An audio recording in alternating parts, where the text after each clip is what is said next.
Politique. Le député de la circonscription de Ouanoukoana a profité de ses vacances parlementaires pour entreprendre une tournée d'explication des lois votées lors de la session extraordinaire.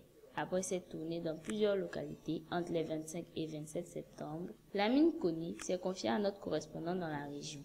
Honorable, pendant votre tournée d'explication des lois votées récemment à l'Assemblée nationale, vous avez fait cas aux populations de la candidature en 2015 du président Alassane Ouattara. Quelle a été la teneur de votre message? C'est juste. Partout où nous sommes passés pendant cette année, nous avons échangé sur plusieurs sujets. Sur le plan politique, nous avons effectivement mis nos parents en ordre de bataille pour 2015, qui est pour nous au RDR une date très importante.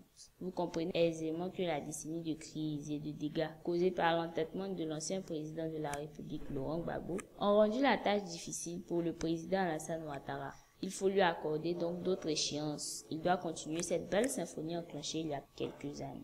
Le président Alassane Ouattara est une grande chance pour notre pays, rien qu'à voir son réseau d'amitié. C'est pourquoi nous préparons dès aujourd'hui 2015, qui sera également un test pour notre parti, et nous ferons de ces élections à venir une simple formalité à remplir. Justement, monsieur le député, votre parti, le RDR, a récemment vécu des soubresauts, et d'aucuns ont même réclamé des changements et une restructuration. Quelle est votre position? Écoutez, nous ne voulons pas individualiser ces crises internes dans notre sein. Pas de querelle de personne. Le RDR est un parti responsable. Cela dit, reconnaissons qu'il y a lieu de rendre dynamiques les structures du parti. Ayons le courage de revoir notre copie. Chacun doit se remettre en cause et chacun doit être à la place qu'il faut. Il faut une véritable autocritique. Cela nous évitera des surprises désagréables. Pour ce qui me concerne, je me mets d'ores et déjà au travail. Et je ferai mon possible afin de visiter l'un après l'autre les 103 villages que compte ma circonscription et recueillir leurs avis tout en évitant les insultes et autres dénigrements. Quelles sont les principales préoccupations des parents? Les routes rurales ne sont plus praticables.